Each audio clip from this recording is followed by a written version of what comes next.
Aray ko! Tuhod ko! Sakit, Tatay Berting! Diyos ko, kung bata ka, oh. Ano ka ba naman? Ang liwanag ng paligid, oh. At saka, wala ka namang nakakasalubong, ah. Ikaw talaga, Andoy, kahit kailan, napakalampa mo. Hindi nga ako nahuhulog sa hagdan na yan, eh.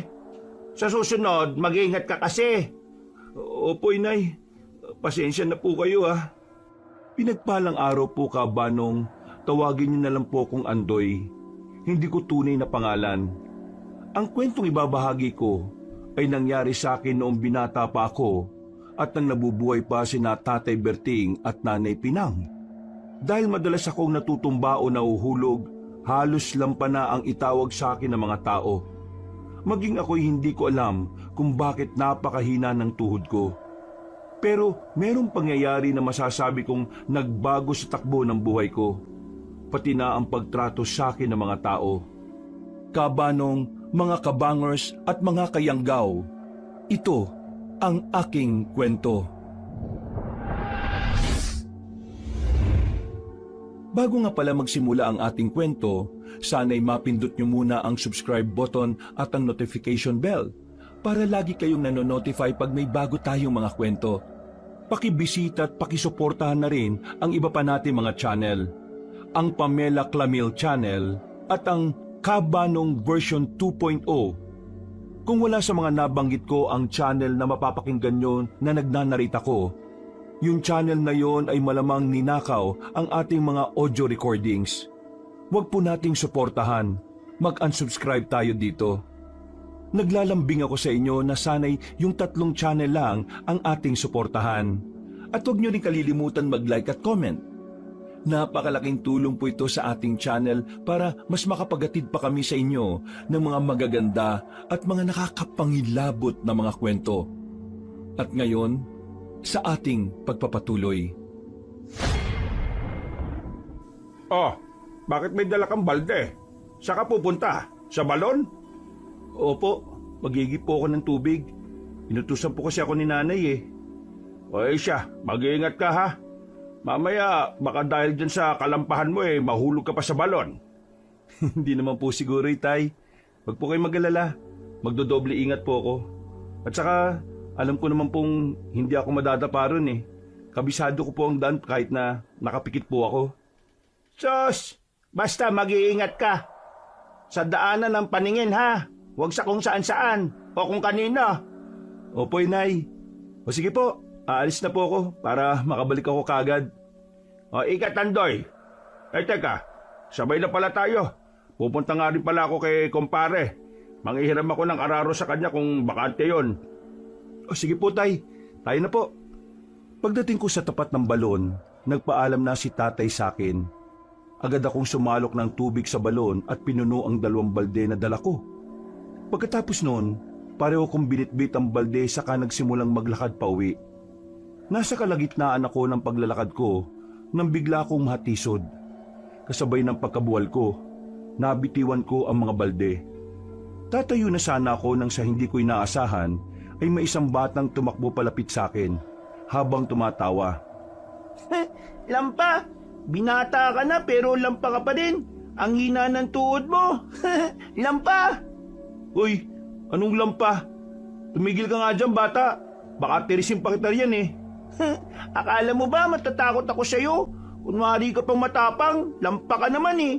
Sige nga, tumayo ka nga kung makakaya mo. Hinahamon mo talaga ako, ha? Teka lang, akala mo ba hindi ko tututuhanin yung sinabi kong titirisin kita, ha? Hoy, anong gagawin mo sa anak ko, ha? Ano ka? Utak bata? Ang laki ng katawan mo, papatol ka pa sa ganyang kaliit? At sa anak ko pa, ha? Siya naman po kasi itong nanunukso eh. Natisod na nga ako, nabasag ang baldi ko, pagtatawanan pa niya ako. Kung siya kaya ang nasa sitwasyon ko, ano ka ba naman? Bata lang yung kalaban mo, oh. Hindi mo ba naiintindihan na baka dahil yan sa kalikutan ng isip niya? Kaya kung ano-anong sinasabi. Isa pa, hindi naman kasalanan ni Oliver kung nadapa ka. Tama po kayo, tatay. Hindi ko naman kasalanan kung madali siyang madapa eh. Malayo pa nga ako nang matisod siya.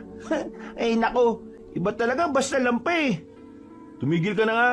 Baka kung ano pang, ikaw ang tumigil. Huwag kang lalampa-lampa at isisisi sa iba. Hala, bahala ka na nga sa buhay mo. Hindi na sana mag-cruise ang landas natin. Aalis na sana ang dalawa nang biglang sumigaw si nanay. Ibinaling ko ang paningin ko sa kanya at nakita kong patakbo siyang lumapit sa amin. May hawak din siyang itak, kaya mabilis akong humakbang para salubungin siya at pigilan sa kung ano man ang gusto niyang gawin. Nang makarating na siya sa tapat ko, itinuon niya ang pansin niya sa lalaki at sa batang kasama nito. Ano? Tinutokso niyo ang anak ko? Ikaw na bata ka, hindi ka ba tinuruan ng magulang mo ng magandang asal, ha? Hoy, babae! Huwag mong pagsalita ng ganyan ng anak ko, ha? At huwag kang magtabang-tabangan sa akin dahil lang may hawak kang itak. Hindi ako nagtatabang-tabangan. Ang ayaw ko lang, tinutokso ang anak ko. Kahit nga kami, hindi namin siya pinipintasan eh. Ano naman kung lampas siya? Bakit? Hindi ba kayo nakaranas ng panghihina ng tuhod ninyo? Hindi naman namin siya tinutokso, ha? Kung tinawag man siyang lampa ng anak ko, hindi yung panunukso. Katotohanan yun. Talagang ginagalit mo talaga ako, ha? Tingnan lang natin kung... Tama na, inay. Huwag na po kayong mag-away. Ibaba niyo na po yung hawak niyong itak. Baka mamaya kayo pa madisgrasya niyan eh. Napabuntong hininga na lang ako kabanong nang sinunod ni nanay ang sinabi ko. Noon din, napalingon ako sa lalaki at sa batang kasama niya.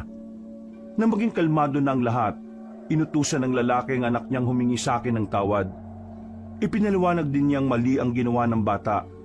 Maging siya, humingi na rin ng tawad sa akin at kay nanay.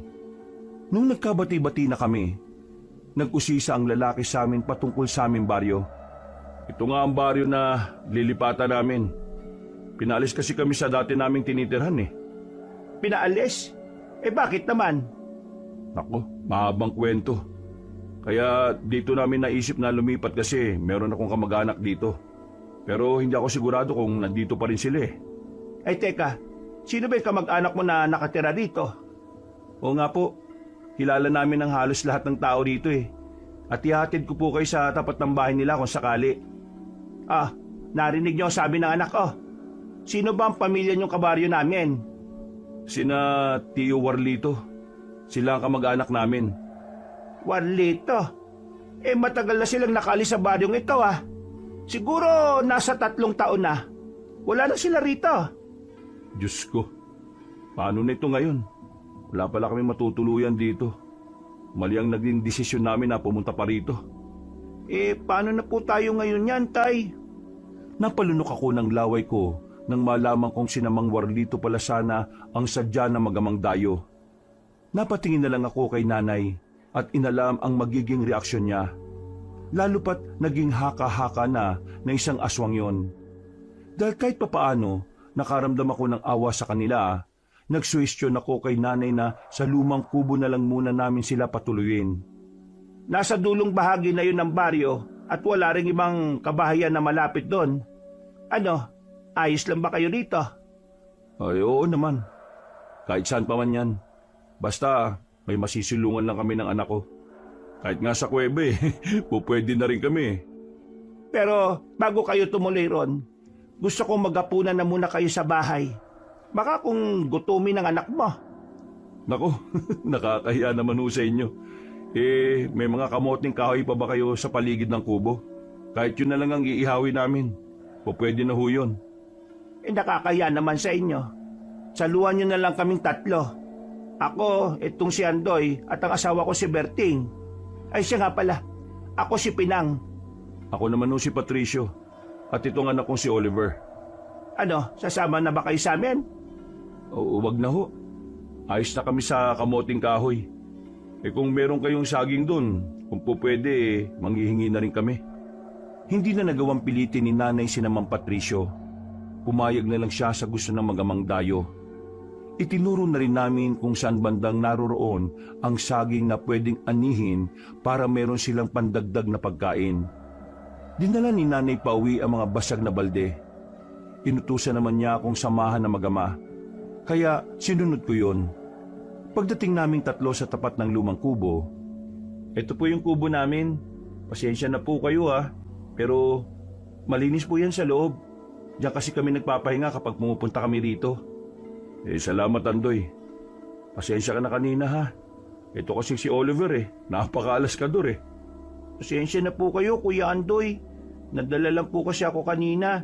Kitang-kita ko kasi kung paano kayo nabuwal Basta anak, huwag mo nang uulitin yon ha. Hindi lang kay Kuya Andoy mo, pati na rin sa ibang tao. Masama yun, Oliver. Alam mo na pati ako mali rin. Dahil sa halip na sitahin kita kinonsinti pa kita.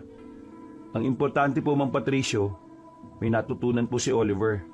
Tsaka kalimutan na po natin yung nangyari. Tika, ang saging na saba po pala. Nandyan lang sa unahan.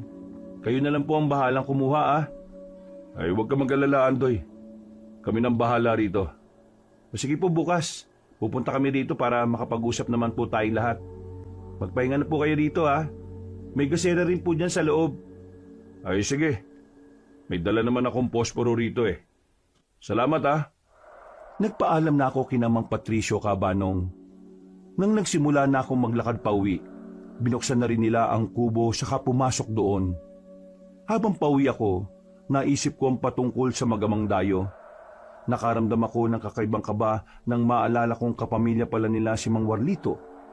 Pagdating ko sa bahay, narinig ko ang boses ni nanay at tatay na nag-uusap.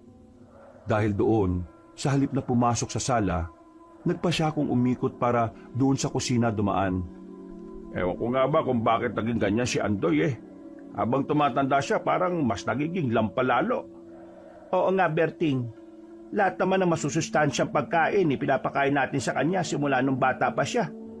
Ewan ko na ba kung ano nang mali sa kanya? Ay nako, kung hinayaan mo lang sana ako na isama siya sa mga lakad ko nung bata pa siya baka naging mas matibay ang tuhod niya. Ikaw kasi ginawa mong babae ang anak natin. Bakit mo ba ako sisisihin? Kasalanan ko ba kung naging ganyan siya? Hindi naman At saka, pinoprotektahan ko lang ang anak natin. Oo nga. Alam ko naman na mahal mo lang si Andoy. Pero sige, huwag ka mag-alala. May nabanggit si kumpare na isang albularyo. Magaling daw yon at nakatira lang sa kabilang baryo. Oy, anong plano mo? Gusto kong dalhin sa kanya si Andoy. Baka kung meron namang may tutulong yun Kailangan malunasan natin ang pagiging mahina ng anak natin. Baka sa susunod, sugurin pa tayo ng aswang dito at hindi siya makapanlaban. Hay nako, aswang na naman. Kung totoo mga yan, bakit wala pa ako nakakasagupa? Kung ako sa'yo, huwag mo nang pangarapin pa. Baka kung ano pang mangyari sa'yo kapag nakaharap mo yung aswang. Nasa ganung usapan ng magulang ko nang magpasya akong pumunta na rin sa sala para lapitan sila. Agad naman silang napalingon sa akin nang tanungin ko si tatay patungkol sa nabanggit sa kanyang albularyo. Noon din, naupo ako sa tabi ng mga magulang ko para makisali sa usapan nila. Sinabi sa akin ng kumpare ko na marami nang napagaling ang albularyong yon. Wala namang masama kung susubukan natin, hindi ba? Baka kung doon ka pa nga gumaling, Andoy. Sige po, tatay. Payag na po ako. Gusto ko rin naman pong magkaroon ng matibay na tuhod Saka ayaw ko rin pong tinutokso na lampa. Nakakaya po kasi sa edad kong ito, parang bata pa rin ang tuhod ko.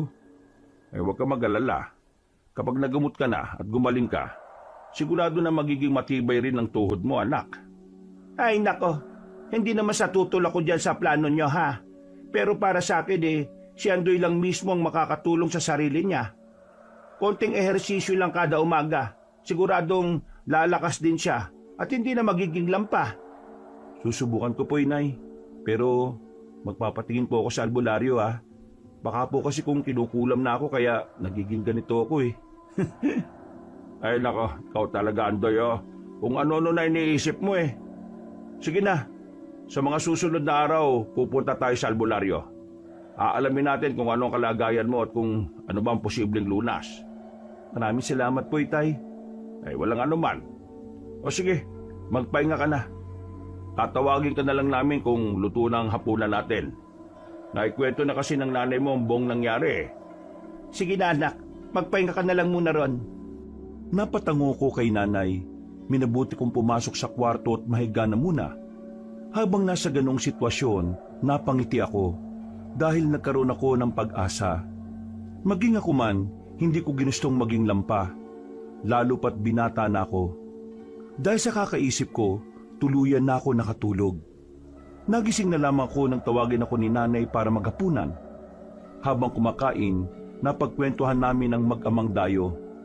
Pati na ang kabaryo namin pupuntahan sana nila. Baka kung mababait naman sila eh. Saka baka hindi rin nila alam ang patungkol kay Mang Warlito. Baka nga, Berting. Isa pa, hindi naman napatunayang aswang ang matandang yun, hindi ba? Puro lang kwento at saka haka-haka. Tama ka, Pinang. Kung tutusin nga, mas mabait pang matandang yun kaysa sa ibang nakatira rito sa baryo eh. Sayang nga lang at hindi na siya nakabalik dito. Sa palagay niyo po, ano kayang pakay na magamang yun dito? Kung hinahanap po nila si Mang Warlito, ibig sabihin, may gusto silang gawin sa baryo natin. Yan ang gusto ko malaman. Bukas pupuntahan natin sa kubo para makipag-usap sa kanila. Aalamin natin kung ano talaga ang gusto nilang gawin dito. At kung bakit po itinaboy sila sa dati nilang baryo. Malalaman din natin yan. Sa ngayon tapusin na muna natin ang pagkain at nang makapagpahinga na tayo. Ay sige na, ito na muna natin ang pansin natin sa pagkain. Hindi dapat pinaghihintay ang grasya ng Diyos. Tinapos naming tatlo ang paghahapunan. Pagkatapos noon, nagpahinga kami ng kaunti saka nagpa siyang matulog. Dahil sa pagod, napahimbing ang tulog ko. Kinabukasan, pagkagising ko, naabutan ko sina nanay at tatay na naghahanda na ng pagkain. Tinanong ko sila kung saan sila pupunta. Nang sinabi nilang tutungo sila kina Mang Patricio, nagpa siya akong sumama sa kanila. Pagtingin namin sa aming kubo, naabutan namin ang mag-ama na nakatambay sa labas. Kayo pala mga pinatuloy ni Pinang dito sa kubo namin. Magandang umaga sa inyo. Magandang umaga rin ho. Oo pasensya na kayo sa abala ha. Wala kasi kaming ibang matutuluyan. Huwag kayong mag-alala. Paglipas ng ilang araw aalis din kami ng anak ko. Wag na. Tumito na lang muna kayo. Wala namang tumatao rito sa kubo Saka naikwento na rin ni Pinang ang patungkol sa inyo. Patricio, bakit ba kayo pinaalis sa baryo ninyo? Ano ba ang naging kasalanan ninyo? Si Pinang ang ibig niyang sabihin bakit kayo umalis sa dati niyong baryo? Kung tutusin, mukha naman kayong mabait Saka kawawang anak mo dahil sa ginawa nila. Mahabang istoryo Pero sige, ganito kasi yon. Merong sumalakay sa baryo namin at saka sa Mampalad, kasama ang asawa ko sa mga napatay nila. Teka po, sinong sila po ang tinutukoy niyo, Mang Patricio? Mga aswang. Muli silang umatake sa baryo namin pagkalipas ng halos isang dekada. Talagang napakahayop na mga aswang na yan no? Halos hindi na sila maubos at napakabilis nilang dumami. Huwag lang sanang dumating ang araw na pati rito sa baryo manlalasa na rin ang mga yan. Oo nga Pero kung darating man ang araw na yan, hindi ako papayag na may masaktan sa kahit na sino man sa atin. Basta kung kailangan nyo ng tulong, nandito lang kami. O kung sakali man na aalis na kami ng anak ko, ipapaalam ko rin kagad sa inyo kung saan kami pupunta. Abay, maraming salamat naman, Patricio. Nagpatuloy ang naging pag-uusap namin hanggang sa malapit ng mananghalian. Nagpaalam na kami kina Mang Patricio at sinabihan silang kainin ng dala naming pagkain. Pagdating namin sa bahay, kumain agad kami at pinag-usapan ng patungkol sa mga sinabi ni Mang Patricio. Medyo duda si tatay sa kanyang mga ikinuwento, pero naawa siya kay Oliver. Dahil wala silang masisilungan kung sakali mang palisin namin sila.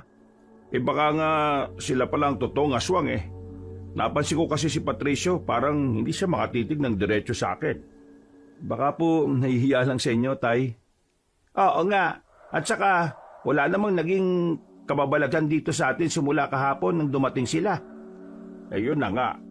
Ihintayin pa ba nating magkaroon ng milagrong nangyayari rito? Pero sige, hahayaan na lang muna natin sila. Pero kung may mananalasa ang mga aswang rito, sila ang unang pagdududahan ko. Ano ka ba naman, Berting? Akala ko ba ayos lang sa'yo na patuloyin sila sa kubo natin? Oo, ayos lang sa akin. Pero basta, wag lang silang magpapahuli na meron silang binibiktima, kundi hindi ko sila sasantuhin. Kung ano-ano pa ang sinabi ni Tatay Berting ng mga sandaling yon, Kalaunan, para maibaling ang usapan, nag-usisa si nanay kung kailan ako dadali ni tatay sa albularyo. Ipinaliwanag naman ni tatay na hindi ganun kadali, lalo pat may mga obligasyon din ang naturang manggagamot. Gayunpaman, nang lumaon, sinabi ni tatay na susubukan namin puntahan ang albularyo kinabukasan. Pagkatapos kumain, nagpasya kami ni Tatay Berting na magpahinga muna sa labas. Sana hindi mangyari ang pinangangambahan ko. Ang may umataking aswang dito sa atin. Bakit naman po, Itay? Mukhang imposible naman pong may susugo dito sa atin eh. Wala silang mapapala rito sa baryo. Yan din ang iniisip ko. Ganun pa man, hindi dapat tayo makampante. Kung totoo man o hindi ang sinasabi ni Patricio, siguradong makakaapekto pa rin yun sa presensya ng mga aswang dito. Paano naman po niyo nasabi yan, Itay? Kung totoong inatake sila ng mga aswang at nakatakas sila, siguradong hahabulin sila ng mga yon. At kung sila mismo ang aswang, mag-aasik sila ng takot dito. Lalo pat wala pang gaanong nakakakilala sa kanila. Mas mabuti siguro kung magmamatsyag na lang po muna tayo sa paligid. Kahapon lang naman po sila nagpunta rito eh. Tama ka, anak. Pero wag ngayong gabi. Aalis pa tayo bukas para patingin sa albularyo yung kalagayan mo. Sige po. Sana nga merong gamot dito eh. Ewan ko nga po ba kung bakit nangihina ang tuhod ko. Lalo na kung nagmamadali ako o nakakaramdam ng tensyon. Sige lang. Magiging matibay rin yan. Maghahanap tayo ng lunas dyan, Andoy. Maraming salamat po, Tay. Walang anuman, anak. Nanatili kami roon ni tatay ng ilang oras hanggang sa pareho na kaming nakaramdam ng antok. Saktong pagkapasok namin sa bahay, nakalatag na ang mga banig nila ni nanay. Pumasok na rin ako sa kwarto ko, sa kami nabuting magpahinga na muna. Makaraan ng ilang minuto, tuluyan na rin akong nakaidlip. Kinabukasan, maaga kaming umalis ni tatay para pumunta sa kabilang baryo. Hinanap namin ang bahay ng albularyo at sa kabutihang palad, natagpuan din namin yon. Alam ko kung anong kayo yung dalawa rito. Dito kayo para hanapan ng lunas sa kalagayan ng binatang yan. Tama po kayo, Tandang Isabelo. Magagamot niyo po ba ako, Tandang Isabelo? Medyo nakakaya po kasi. Isipin po ninyo, sa edad kong ito, napakahina pa po ng tuhod ko. Halos araw-araw nadadapa po ako eh. Sandali, titignan natin sa pamamagitan ng tubig sa planggana kung ano ang naging sanhi ng pagiging ganyan mo. Sige po. Hindi. Mukhang wala ng lunas sa kalagayan mong yan. Pero hindi ko makita kung ano ang totoong rason. Parang may umaharang sa kakayahan ko. Ano pong ibig niyong sabihin, Tandang Isabelo?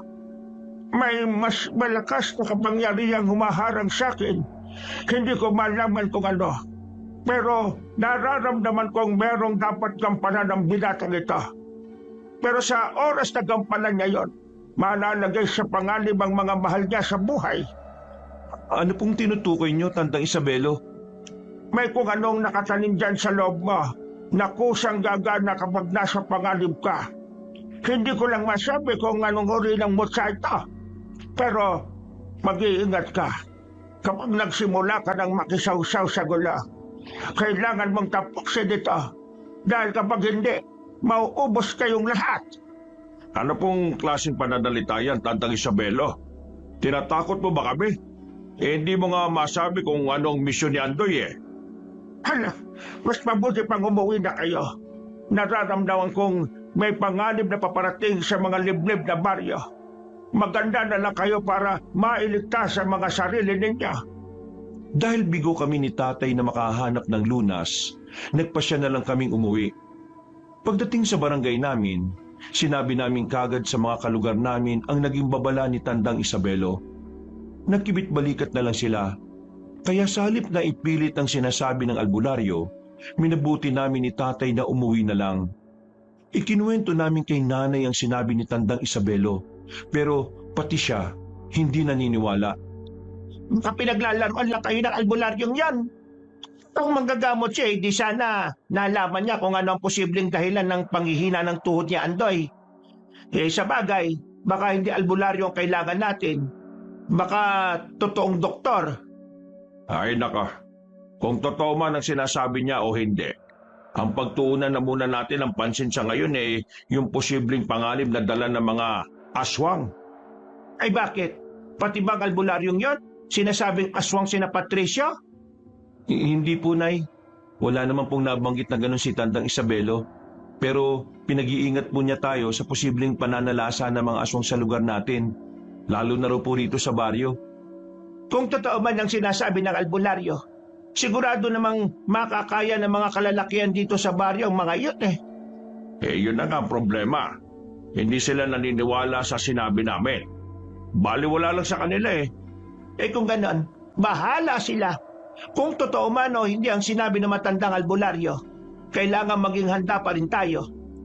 Tama ka, Pinang. Kaya ngayon din mismo, kukuha ako ng mga pangontra sa gubat. Maliligiran natin ang baging ng makabuhay ang bakuran natin. Tingnan na lang natin kung makakapasok pa sila. Noon din, niyaya ko ni Tatay para manguha ng baging ng makabuhay. Nang medyo marami na ang nakuha namin, nagpasya na kaming umuwi. Isinabit namin sa bakod ang mga baging para maging pangontra sa mga aswang. Kinagabihan, maaga kaming nakatulog. Kampante kami na kung aatake man ang mga nilalang na yon, hindi sila madaling makakapasok sa aming bakuran. Bandang 12:00 ng hating gabi, nagising ako dahil sa langit-ngit ng panara ng bintana. Naabutan kong nakasilip sa labas si Tatay. Kaya bumangon ako saka lumapit sa kanya. Tay, ano pong meron sa labas? Bakit po parang may tinitingnan kayo riyan? Hindi ako sigurado kung ano andoy eh. Pero may nakita akong nilalang na gumagalaw. Parang papunta yun sa manukan natin eh. Ano kaya kung tingnan po natin? Baka aswang na yun, Tay. Sigurado na aatakihin niya yung mga manok natin dun. Yan nga din ang iniisip ko eh. Tara, tingnan natin sa labas at baka kung ano pa yung mangyari sa mga manok natin. Sige po, Tay. Sandali lang po at kukuha ko ng itak. Ay sige, kunin mo na rin yung itak ko. Hindi natin alam kung ano talaga ang sadya ng nilalang na yun eh. Baka hindi lang manok ang pakay niya rito sa atin. Oo nga po, Tay. Nakalimutan po kasi natin lagyan ng baging na makabuhay ang kulungan ng mga alaga natin eh. Yun nga ang problema. Pero sige lang, tingnan na muna natin kung anong nilalang na yun. Bukas, lalagyan ko na rin ng baging yung paligid ng kulungan. Kailangan makasiguro tayo na walang aswang na makakapasok at makakapambiktima rito sa atin. Nagmadali kami ni Tatay, pero nang ako na ang bababa sa hagdan, nangyari na naman ang inaasahan ko. Nahulog ako, at sa kabutihang palad, nagawa kong masalo ni Tatay. Napailing na lang siya sa akin, Kabanong, at nang makatayo na ako ng tuwid, muli naming ibinaling ang pansin namin sa kulungan ng mga manok. Dahil nag-iingay na ang mga alaga namin, patakbo kaming lumapit doon. Muntikan na akong madapa, pero nagawa ko ring ibalanse ang katawan ko. Ano ka ba naman, Andoy?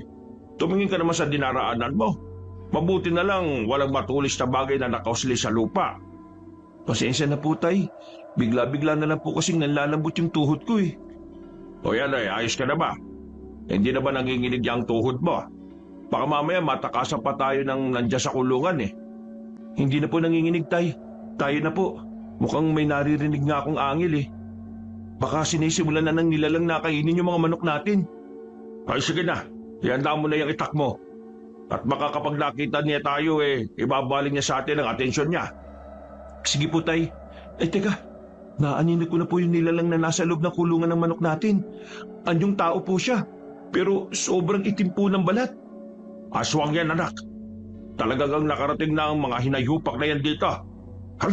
Lapitan natin ang kulungan ng manok. Huwag ka lang gagawa ng ingay at napakatalas pa naman ang pandaman nila. Opo, Tay. Masusunod po. Naging maingat kami ni Tatay sa paglalakad hanggang sa makalapit kami sa kulungan ng manok. Nalaman namin na sinira niya ang pintong yun, kaya nakapasok siya. May ilang manok nang nakakawala, pero nakita naming 3 sa mga manok namin ang pinatay ng nilalang. Ako magpapasok na sana si Tatay sa kulungan nang biglang napalingon sa amin ang nilalang. Inakala kong susugurin niya si Tatay, pero sinira ng aswang ang kulungan at nagmamadaling tumakas. Anak, ang aswang! Nakatakas! Kailangan mahabol natin siya at mapatay! babalik pa siya sa susunod. At baka kung may iba pa siyang kasama. Sige po, Tay. Doon po siya pupunta sa gubat. Habulin ko po siya. Sige, sasama na rin ako sa iyo. Kailangan madakip natin yon.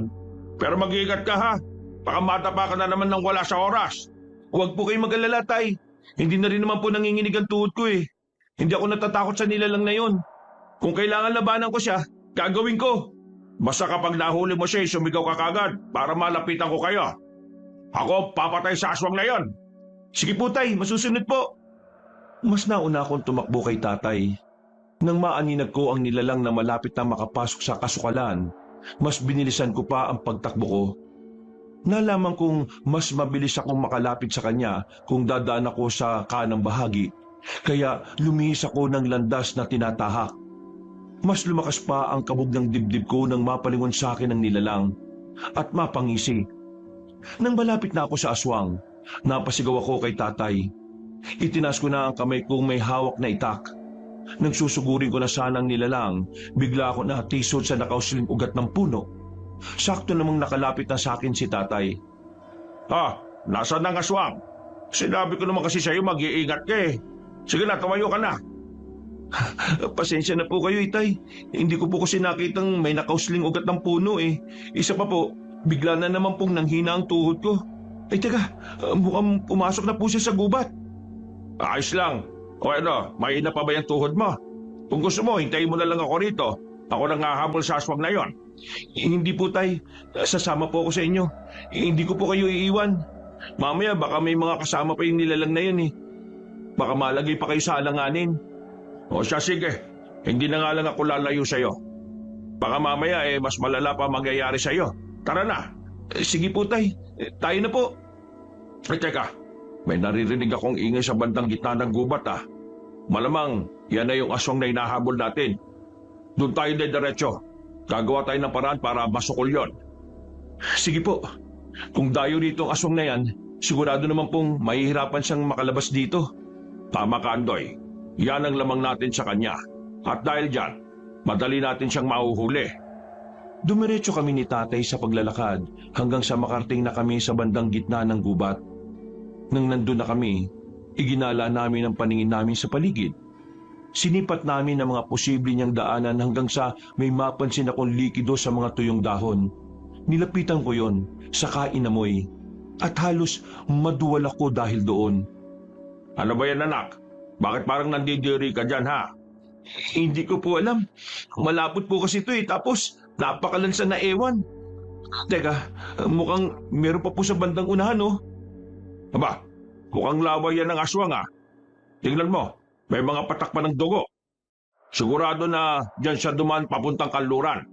Sige po, tay. Tayo na po. Yan na lang sundan natin para matuntun kaagad natin ang aswang na yon. Yan din ang naiisip ko. Huwag lang magpapahuli sa akin ng aswang na yon. Tatapusin ko talaga masasayang araw niya. Tingnan na lang natin kung baka pambiktima pa siya habang buhay. Sinundan nga namin ni tatay ang patak ng dugo at laway hanggang sa makarating kami sa isang mataas na puno. Sinipat ko ng maigi ang itaas ng puno, ngunit dahil limitado na ang liwanag ng buwan na tumatama roon, wala akong nakita. Napamura na lang si tatay na makarinig kami ng ingay na lumundag pababa sa lupa. Kasunod noon, may naaninag kaming nilalang na mabilis na gumalaw papalayo sa amin. Ang walang yang aswang na yon, matiyatsepuan ko rin yan. Hindi ako papayag na uubusin niya mga alaga natin.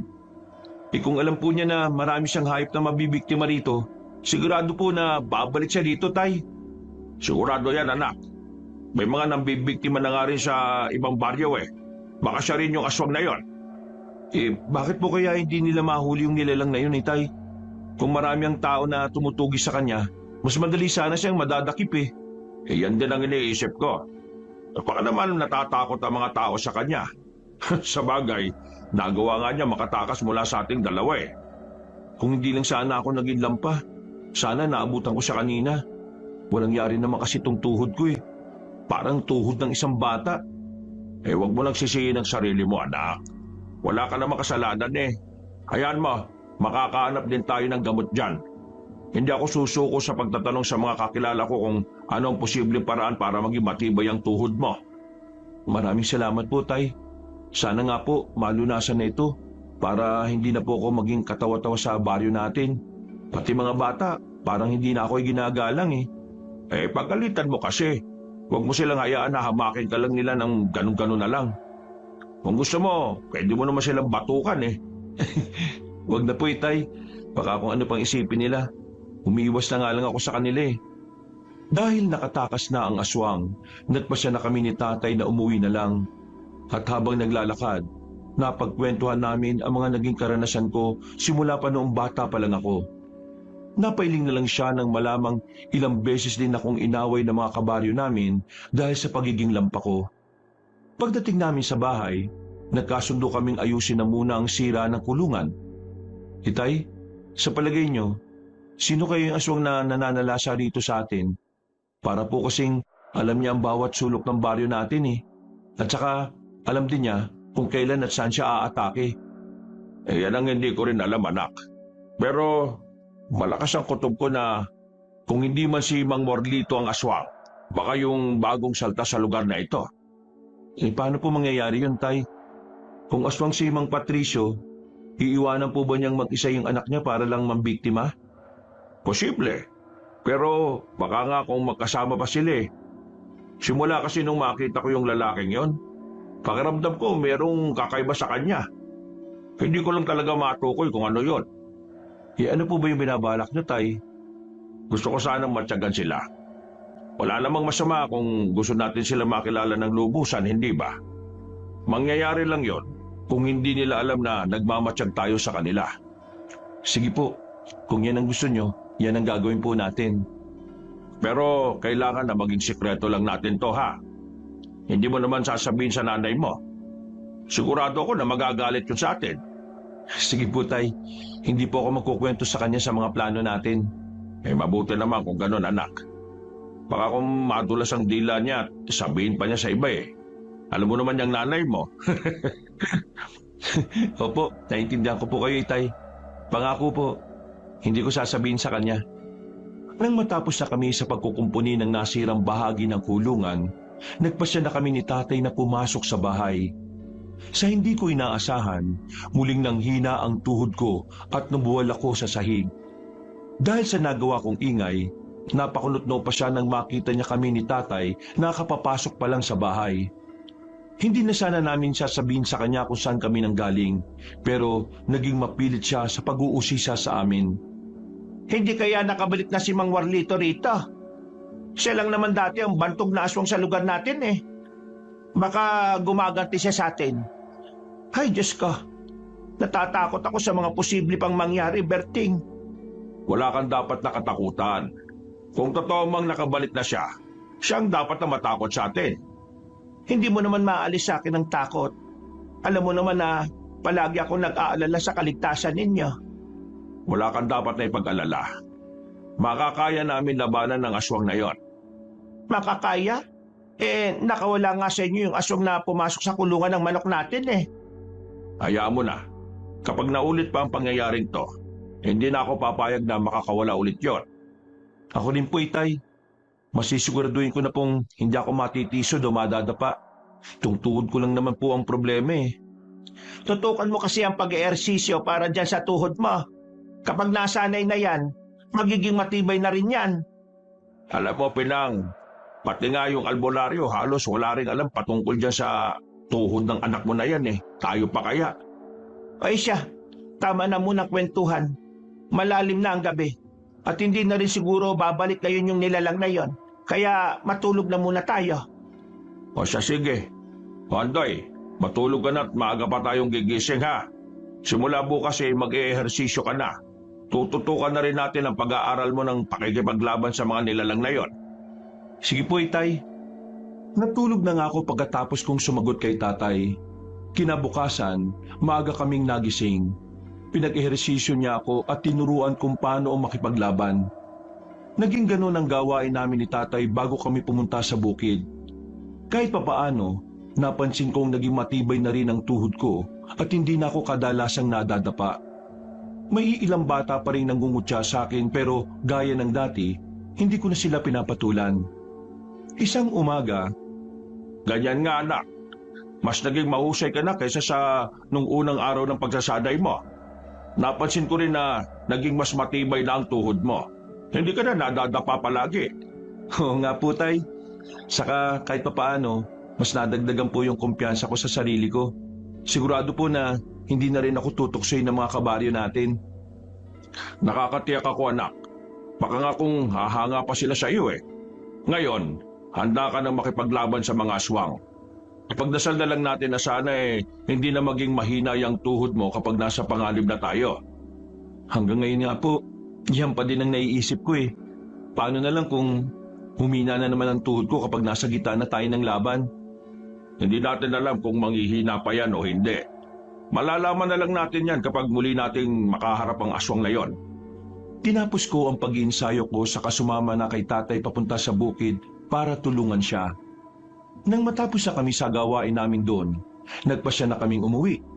Subalit sa halip na dumiretso sa bahay, sinabi ni tatay na pumunta kami sa lumang kubo namin kung saan nananatili ang dayong magama. Nung naroon na kami, minabuti namin na magtago na lang upang matyagan sila. Sakto namang nagkukwentuhan silang magama, kaya nakinig kami ni tatay. May mga naririnig akong ingay kagabi sa paligid eh. Kung hindi ako nagkakamali, aswang yon. Ano pong gagawin natin, Tay? Upang hindi na tayo ligtas sa lugar na to. Hindi tayo dapat umalis. Meron akong misyon dito. Saka na lang tayo lilipat kapag natapos ko na ang misyon ko. Kailangan ko munang tapusin yon para maging panatag na ang loob ko. Kayo pong bahala. Kaso, paano kung tao ang pagbintangan nilang nananalasa rito? Baka po kung yun ang isipin nila eh. Huwag mo nang alalahanin yun, anak.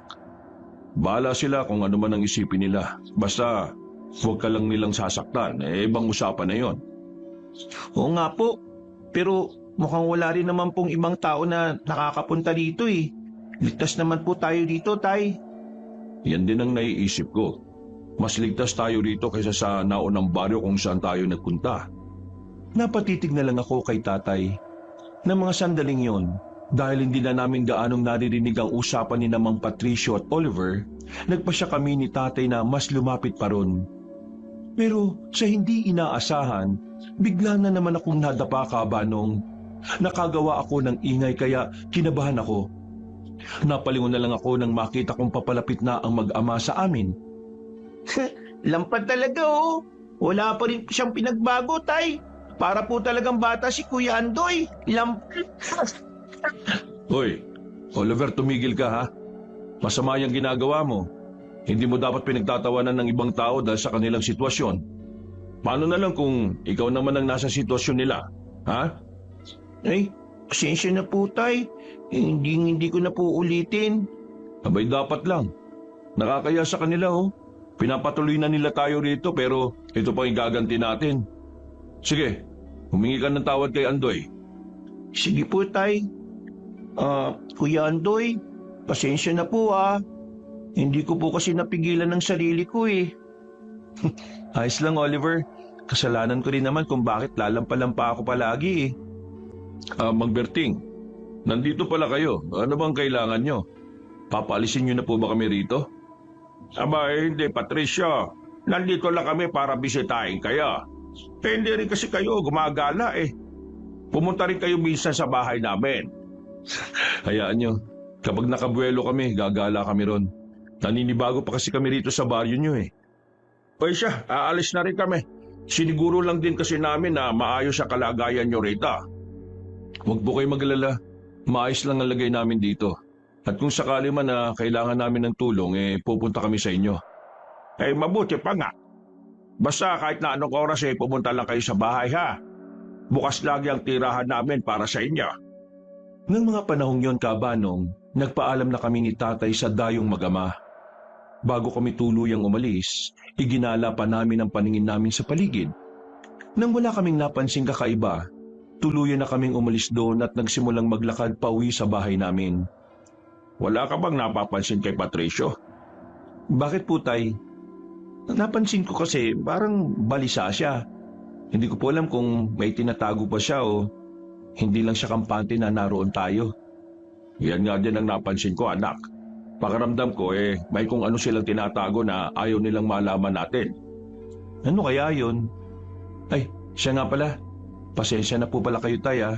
Kung hindi po dahil sa akin hindi po sana tayo mahuhuli. Hayaan mo na. Tapos na yun Sa ngayon, umuwi na lang muna tayo at nang makapagpahinga. Babalik pa po ba tayo sa bukid natin? Sa ngayon, hindi na. Bukas na lang kung magiging maganda panahon. Isa pa, parang kabilugan ng buwan mamaya Kinakailangan nating magbantay sa paligid. Sige po, baka po kasi kung haatake ulit yung aswang na yun Tama ka, anak. Hindi natin hahayaan na mabawasan nila ulit yung manok natin. Kapag umatake siya mamaya, kailangan na natin siyang mahuli. Hindi lang tayo ang peperwiswin yan kung sakali. Oo nga po, Tay. Hayaan nyo, hindi ako matutulog mamaya. Makikiramdam ako sa paligid. Hindi lang natin pakikiramdaman ang paligid. Mas maigi kung rumonda na muna tayo para masiguro natin ang kaligtasan natin at ang ating mga alaga. Opo, sige po, Tay. Pagka-uwi namin ni Tatay, kumain kami ng pananghalian saka nagpahinga na muna kami. Kinahapunan, tumulong kami kay Nanay sa mga gawaing bahay. Hanggang sa matapos yon. Dahil sa pagod namin, nagpasya kaming tumambay na muna sa labas ng bahay. Nasa kalagitnaan kami ng pagkukwentuhan nang mapadaan ng isang kabaryo namin at nagkwento patungkol sa nangyari sa mga alagang bibi niya. Nagbigay lang siya ng babala.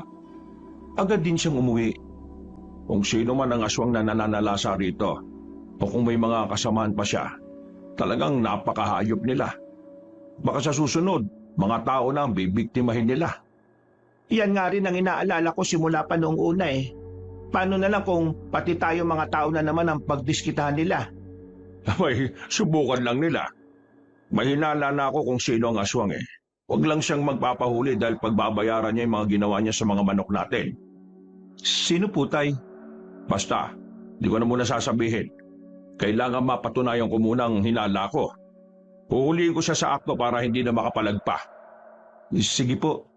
Nakahanda naman po akong tumulong sa inyo kung sakali. Huwag mong sabihin na ang mga dayong yun ang pinaghihinalaan mo. Mukha namang mababait sila. Isa pa, hindi pa natin sila lubos na kakilala. May punto rin po kayo, Inay. Pero paano naman po natin sila makikilala ng lubos? Halos hindi na sila umaalis sa lumang kubo natin. Kaya nga gusto ko sana puntahan natin sila para makipagkwentuhan sa kanila. Ay nako, doon na kami nanggaling ni Andoy kanina. Sinubukan namin sila kausapin pero parang umiiwas Sa palagay ko, hindi sila mapakali. Oo nga po, parang may kung ano silang tinatago o iniiwasan Ano naman kaya ang iniiwasan nila?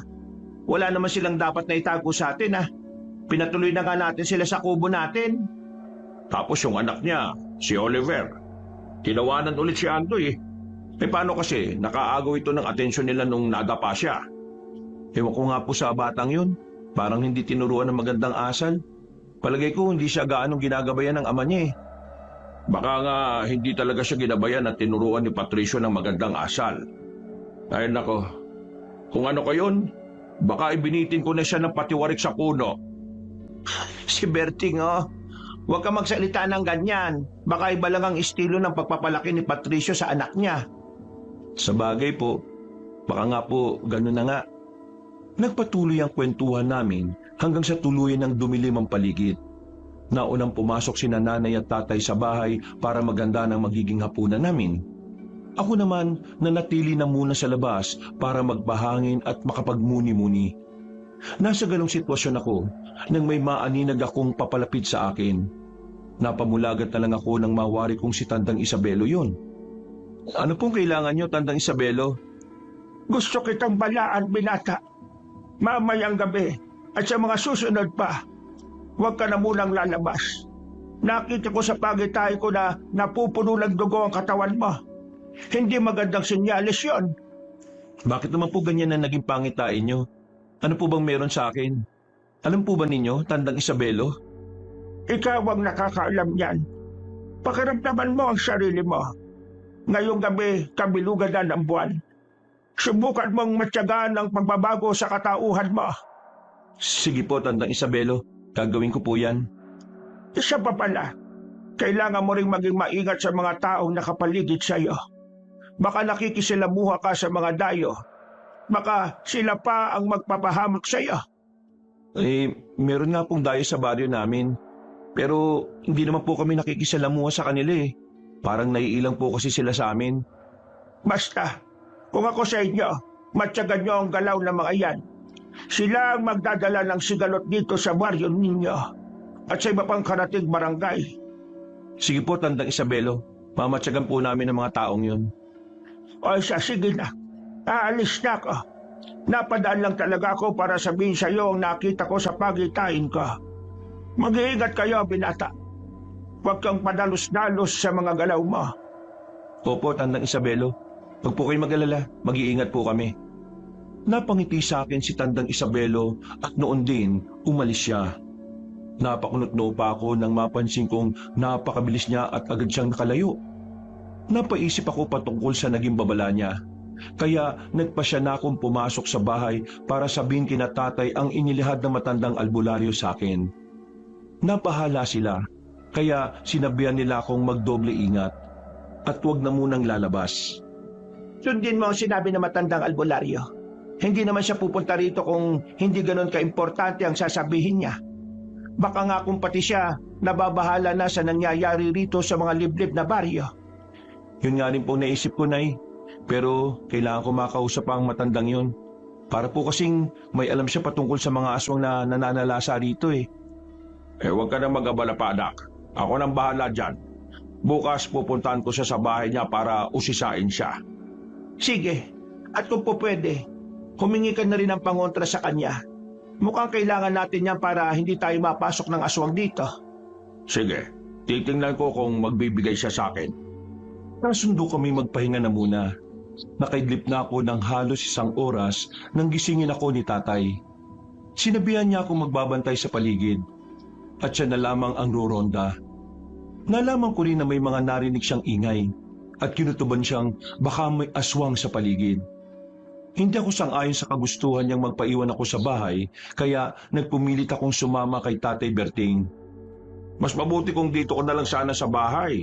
Kailangan din ng nanay mo na kasama dito eh. Hindi natin alam kung may aswang na aatake o wala. Pero mas delikado po sa labas, Tay. Sasamahan ko na lang po kayo. Mas kailangan niyo ng tulong ko kung sakali man na palagay kayo sa alanganin. Ay sige, kung yan ang gusto mo. Pumapayag na ako. Siguraduhin lang natin na hindi mapapasok ng aswang ang bahay. Baka kung ano pa ang gawin nila sa nanay mo eh. Opo, sige po, Tay. Isinara namin ng mabuti ang bintana saka nagmamadaling kumuha ng itak. Dahil maliwanag ang buwan at hindi naman masukal ang daanan, minabuti naming huwag nang magdala ng gasera. Pagkalabas namin sa bahay, isinara namin ng maigi ang pinto. Nang nagsimula na kami maglakad, may narinig kaming sigaw sa hindi kalayuan. Boses yun ng isang matanda, kaya agad naming naisip ni tatay na baka may kung anong nangyari sa kanya. Andoy, mukhang ang matandang nakatira malapit sa burol yun ah. Parang doon nagagaling ang sigaw eh. Oo nga po, Itay. Baka po doon sa bahay niya sumugod yung mga aswang. Kailangan mapuntahan po natin siya at matulungan. Tama ka, Andoy. Kung nagsisimula na silang mambiktima rito, sigurado na magiging sunod-sunod na yon kung walang pipigil sa kanila. Kung ganun po, kailangan natin pigilan na masama nila binabalak dito sa baryo.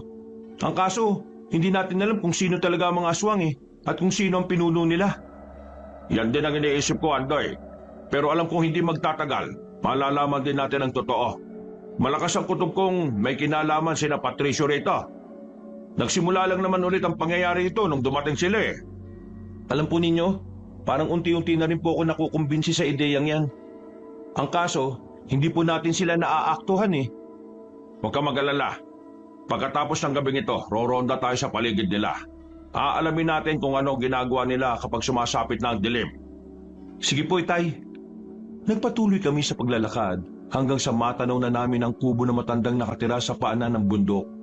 Hanggang sa matanaw na namin ang kubo na matandang nakatira sa paanan ng burol. Sinipat namin ang direksyon yon hanggang sa may napansin kaming gumagalaw. Kinutuban kaming tama ang hinala namin. Kaya patakbo na kaming lumapit ni tatay roon. Sa kabutihang palad, hindi ako nadapa. Kaya naging kampante ako ng mga oras na yon. Anak, Dumito ka lang. Ako nang bahalang lumapit dyan. Aalamin ko lang kung anong totoong nangyari. Sigurado po ba kayo, Tay? Baka po marami ang mga aswang na nandyan eh. Hindi po kaya kayo malagay sa alanganing sitwasyon? Hindi naman siguro, Andoy. Mag-iingat naman ako eh. At hanggat maaari, hindi ako magpapakita sa kanila. Kung ganun, kayo po ang bahala. Lalapit na lang din po ako sa bahay na yan para kapag kailangan nyo ng tulong, madali po ako makakaresponde. Mas mabuti pa nga. Plano ko kasing umikot para malaman ko kung anong sitwasyon na matanda eh.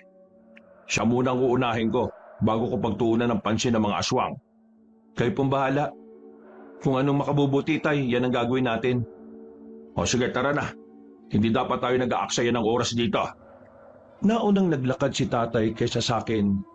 Nang medyo nakalayo na siya, hinugot ko ang itak ko saka inihanda ang sarili ko sa posibleng mangyari. Walang ano-ano, may nakita kong aswang na palinga-linga sa paligid. Dulot ng pangamba kong mahuhuli niya ako, mabilis akong nagtago sa likuran ng isang malaking puno. Ilang sandali pa, nakaamoy ako ng malansa. At dahil doon, nakaramdam ako ng kakaiba sa katawan ko. Walang ano-ano, nakarinig ako ng boses sa likuran ko. Naamoy mo ba ang malansang yan? Ano ang nararamdaman mo sa katawan mo? Tandang Isabelo? Paano kayo nakarating dito? Anong ginagawa niyo rito? Nandito ako para saksihan ang pakikipaglaban niyo sa mga aswang na nariyan. Sa ngayon, baka napatay na ng mga aswang matandang nakatira dyan sa kubo. Paano niyo po nalaman na may aswang dyan? Saka, bakit hindi po ninyo siya tulungan? Teka, umaangil na ang aswang.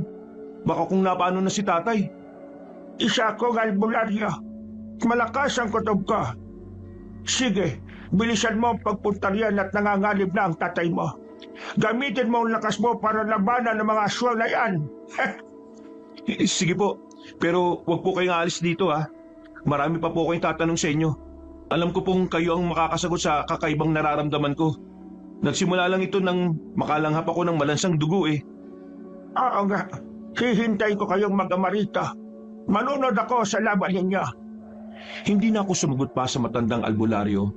Nang marinig ko ang pagsigaw ni Tatay, patakbo kong lumapit sa kinaroroonan niya. Namangha pa ako ng mga panahong yon dahil hindi man lang nanlambot ang tuhod ko. Napansin ko rin na nag-ibayo ang bilis ko, kaya agad akong nakalapit kay Tatay. Dahil nakikipaglaban na siya sa tatlong aswang na naroon, minabuti ko na lang na tulungan siya. Habang nakikipaglaban sa mga nilalang, hindi na rin namin naiwasang magkwentuhan. Andoy, kailangan mapatay natin ang tatlong ito. Nabiktima na nila yung matandang nakatira dito sa kubo. At hindi malabong maulit pa ang mga ganitong pangyayari. Oo nga po, Tay. Alam ko, kanina, habang nagtatago ko, sobrang lakas ng amoy na nalalanghap ko. Napakalansa po. Ha? Paano mo naamoy yon? Hindi ko nga naamoy yon kahit na malapit ako. Hindi ko nga rin po alam eh. Tapos po, naramdaman ko pong nag-iba yung lakas at liksi ng katawan ko, Tay. Para po ako nagkaroon ng kapangyarihan. Nababaliw ka na ba? Paano nagkaroon ka ng kapangyarihan eh? Nakita ko nga kanina, muntikan ka na namang madapa. Hindi ko po maipaliwanag, Tay eh. Pero kung gusto niyo po, susubukan kong kalabanin ng mag-isang tatlong to para malaman ko na rin po kung gaano katotoo yung nararamdaman ko. Sige, hayaan kitang labanan sila. Aatras lang ako na konti Pero kung malalagay ka sa alanganin hindi ako mag-atubiling tulungan ka. Sige po, Tay. Pagkatras ni Tatay, hinarap ko ng mag-isa ang tatlong aswang. Agad din nila akong inatake, kaya nilabanan ko sila gamit ang hawak kong itak. Napangisi na lang ako habang nasa ganoong sitwasyon. Dahil kahit na anong gawin nila, hindi nila ako magawang sunggaban. Sa hindi ko inaasahan, nabitiwan ko ang hawak kong itak. Napaangil naman ang mga aswang dahil sa nangyari, at sabay nila akong kinuyog. Anak, kailangan mo na ba ng tulong ko? Sabihin mo lang. Hindi po, Tay. Kaya ko po ang tatlong ito. Ngayon, tingnan niyo po at ipapakita ko sa inyo yung sinasabi ko. Eto na po, Tay. Aba, tama ang sinabi mo, Andoy Parang kang nag-ibayo ang lakas mo. Naibalibag mo ang isang nilalang. At ngayon, dalawa na lang ang problema mo. Oo nga po, Tay. Ito rin ang nararapat sa isang ito. Ngayon po, alam ko na rin tama ang nararamdaman ko. Paano kaya nangyari yan? Hindi ko rin po alam, Tay. Pero isang tao lang po ang alam kong makakapagpaliwanag sa nangyayaring to sa akin. Sino anak? Si Tandang Isabelo. Nandito po siya kanina at siya po mismo nagsabi na nag-iba yung lakas ko. Nang nakaraan po kasi, dumaan din siya sa atin. At nang maabutan niya ako may mga bagay siyang sinabi. Narinig ko pang napatanong si tatay kung ano ang sinabi ni Tandang Isabelo pero hindi ko na siya nasagot pa. Bigla kasi akong inatake ng isang aswang kaya itinoon ko muna roon ang pansin ko sa kanya. Napailing na lang ako nang makita kong bumangon din ang dalawang nilalang at sumugod sa akin. Sa halip na matakot, mas ginanahan pa ako. Bago pa man tuluyang makalapit sa akin ang dalawa, nagawa kong buhatin ng isang aswang saka ibinalibag ko yon sa kanila. Sige, ganyan nga anak. Ang mga tulad nila dapat na pinaparusahan. Lambutin mo ng itakbot nang matapos na natin to. Makatatakas pa ang mga yan at magtawag pa ng iba nilang kasamahan. Ito na po, hawak ko na rin tong itak ko. Aba teka, mukhang tatakas nga sila. Sige Andoy, gamitin mo ang leksyon mo. Habulin mo sila at patayin. Huwag mong isipin na kasalanan niyang gagawin mo. Isipin mo na pumapatay ka ng mga demonyo. Sige po itay, hindi po ako magdadalawang isip na patayin sila. Teka, hindi ko na nga po kailangan ng itak para gawin yun. Ito po, kayo na munang humawak. Kung yan ang gusto mo anak, sige, akin na. Pagkabigay ko ng itak kay tatay, napatakbo ko ng mabilis para lapitan ng mga aswang. Nang mga panahong yon, naramdaman kong nanginginig na ang kalamnan ko at parang gusto kong wakwakin ang tiyan nila. Subalit dahil alam kong kalabisan naman kung gagawin ko yon, minabuti kong baliin na lang ang leeg nila. Dahil may mga bali na sila sa kanilang katawan, hindi na nila nagawa pa ang makapanlaban. Naging madali sa akin ang patayin silang tatlo. Wala na po sila itay. Lahat sila. Bali na po mga leeg nila. Ha! Napahaga mo ko anak ha. Hindi ko akalain na malakas ang loob mo. Pero sa susunod mas mabuting gamitin mo na lang itak mo sa pagpatay sa kanila. Sa patalim na yan sila dapat mamatay. Sige po itay. Ano pong gagawin natin? Baka po kung umalingasaw ang bangkay ng mga aswang na ito dito. Saka patay na rin po ang matanda na nakatira sa kubo, hindi ba? Oo anak, pero mas mabuti siguro kung pabayaan na lang natin sila. Iisipin ng mga tao na pinatay nila ang matanda. Pero may kung sino rin pumaslang sa kanila. Magsisilbi rin silang panakot sa iba pang mga aswang. Sige po, kapag nalaman po ng mga aswang ang nangyari sa kauri nila sigurado na mag-aalangan po silang umatake rito sa baryo. Oo anak, kaya tara na, kailangan na nating umuwi. Teka po, kailangan po muna natin puntahan si Tandang Isabelo. Ipapaliwanag pa po niya kasi kung ano ang nangyayari sa akin Ay bakit? Nandito ba si Tandang Isabelo? Nasaan siya? Hindi man lang niya tayo tinulungan? Nandun po sa likod ng puno kung saan ako nagtago. Doon ko po kasi siya iniwan Mas gusto niya raw pong manood sa atin kung paano tayo makipaglaban sa mga aswang. Ang sabihin niya, naduduwag siya sa mga aswang. Kung gusto niyang tumulong ginawa na sana niya kanina pa di ba? Ewan ko nga po sa kanya tay Noon din, naglakad kami ni tatay papunta sa kinaroroonan ng matandang albularyo. Pagdating namin doon, pareho kaming nagtaka ni tatay dahil hindi na namin natagpuan doon si Tandang Isabelo. Tinawag pa namin siya pero wala nang palatandaan ng kanyang presensya roon. Dahil doon, nagkasundo na lang kami ni tatay na maglakad na pauwi sa bahay.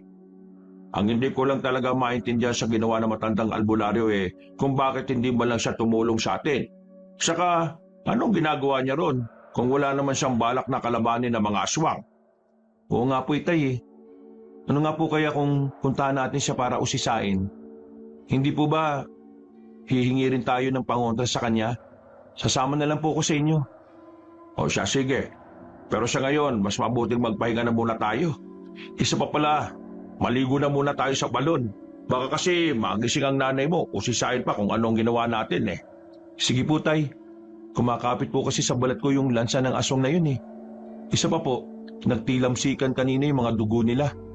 Basta, kung kailangan lumabas tayo para tugisin ang mga aswang na yan gagawin natin. Hindi tayo papayag na may iba pa silang mabiktima dito sa baryo. Sige po tay, magbabantay na po tayo sa paligid gabi-gabi.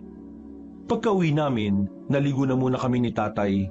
Maswerte na nga lang kami dahil mahimbing ang naging tulog ni Nanay Pinang. Dahil doon, nakapasok kami at nakaiga sa banig namin nang hindi siya nagigising. Kinabukasan, agad na umugong ang balita tungkol sa nangyari sa matandang biniktima ng mga aswang. Naging palaisipan din sa kanayon namin kung sino ang pumatay sa mga yon. Dahil sa nangyari, unti-unting napuno ng takot ang baryo namin at isang gabi. Roronda po ba tayo ngayong gabi, Tay? Mukhang wala na rin pong aswang eh. Kailangan, anak. Baka kung masalasyan tayo ng mga aswang na yon. Kahit pa na natatakot na ang mga taga rito na lumabas, kailangan pa rin natin makasiguro. Eh di, kung ano po ang gusto nyo, Tay, yan po masusunod. O sige na. Huling pagroronda na muna natin dito sa baryo. Bukas ng gabi, pakikiramdaman natin ang paligid. Kapag tahimik naman pwede tayong magpahinga muna. Sige po, kung merong mga aatake ulit dito, ako na pong bahala sa kanila. Titiyakin ko pong hindi na ulit sila makakapambiktima pa. Tama yan, anak. Dapat hindi natin sila bibigyan ng pagkakataon. Mga aswang sila. At kung magiging mahina lang tayo at matatakutin, may magagawa nila tayong matalo. Oo nga po, Itay eh. Kaya nga po, sinisikap kong maging matapang ngayon. Hindi ako papayag na lamunin ako ng takot ko sa mga nilalang na yan. Ala, sige na. Kunin mo nang itak natin sa kalampara. Aalis tayo para rumonda sa paligid. Nang makuha ko ng itap, nagsimula na kaming rumonda ni Tatay. Inikot namin ang buong baryo. At sa kabutiang palad, wala kami nakasagupang aswang. Dahil doon, kampante na kaming wala ng aswang na susugod sa barangay namin para manggulo. Napagkasunduan na lang din namin ni Tatay na umuwi na sa bahay para makapagpahinga. Nasa kalagitnaan na kami ng paglalakad namin pauwi sa bahay nang may mga mabibilis na nilalang na dumaan sa gilid namin. Itay, ano po kaya yun? Bakit parang hangin lang sila kung gumalaw? Hindi ko po masyadong naaninagan eh. Kung hindi ako nagkakamali, yun na nga ang aswang na tinutugis natin. Baka tumakas sila at nagpunta sa ibang lugar. Ano pong ibig niyo sabihin? Lumipat sila ng lugar na pwede nilang atakihin? Kung ganun po, nagtagumpay tayo ng protektahan ng baryo mula sa kanila? Tama ka, anak. Nagtagumpay tayo. Ngunit kung hahayaan natin na sa ibang baryo na naman mananalasa ang mga nilalang na yon, para na rin tayong natalo. Tama po kayo, Tay. Kaya kung magkakaroon sana tayo ng pagkakataon, siguraduhin na rin po natin ligtas sa mga taga-kabilang baryo. Pwede naman natin silang hayaan na lang. Opo, pero nakokonsensya ako kung hahayaan ko na lang sila. Sa ngayon, kailangan nating gawin kung ano man ang ating makakaya. Kung gusto mo, pupunta tayo ron. Ano, payag ka? Sige po. Kailangan na mapigilan natin ang nilalang na yun. Kung hindi sila magpapataboy sa atin, mas mabuti nang ubusin po natin sila. Oo, anak. Hindi natin sila bibigyan ng pagkakataon para lumaban pa. Patayin sila kaagad. Pumunta kami sa kabilang baryo, pero nabigo kami ni Tatay na makita roon ng mga aswang. Hindi kami naging kumbinsido na walang mga nilalang roon. Kaya naghintay pa kami hanggang sa umabot na ng hating gabi. Dahil mag-isa lang si Nanay sa bahay, nagpasya na kaming umuwi na. Naabutan naming gising si Nanay at nakadungaw sa bintana. Kaya minabuti na naming ipaliwanag kung ano ang ginawa namin. Bakit kayo lumabas ng ganitong oras? Hindi ba nyo alam na napakadelikado ngayon? Baka matsyempuhan nyo yung mga aswang. Wala ka nang dapat na ipag-alala, Pinang. Lumabas nga kami sa karumoda para masiguro na ligtas ang paligid natin. Tama po si Tatay, Nay. Pero ngayon pong wala na po mga aswang dito, makakampante na po tayo. Mas magiging tahimik na ang buhay natin. Ay nako, salamat naman kung ganon. Kahit na nasa loob ako ng bahay hindi pa rin nawawala ang pag-aalala ko. Iniisip ko palang napapasukin tayo ng mga aswang. Para na akong kinikilabutan Pero ngayon, nakalis na ang mga aswang. Inalam na nga namin kung nagpunta sila sa kabilang baryo pero wala rin naman sila ron. O siya, matulog na muna tayo.